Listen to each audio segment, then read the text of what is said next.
2025-жылдын 26-июнунда Кара Суу районундагы Датка айыл аймагынын шарк айылындагы Т жолунун боюндагы мыйзамсыз курулган 32 турак үй, 5 коммерциялык багыттагы соода түйүндөрүн бузуу иштери башталды.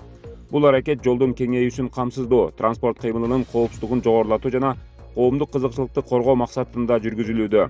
Үйлөрдүн ээлерине турак жайлардын өз ыктыяры менен бошотуу үчүн 3 күндүк мөөнөт берилген. Белгиленген убакытта көчүп кетүү керектиги эскертилди. Бул кадам жергиликтүү тургундардын коопсуз жана ыңгайлуу жашоосу үчүн маанилүү экени айтылат.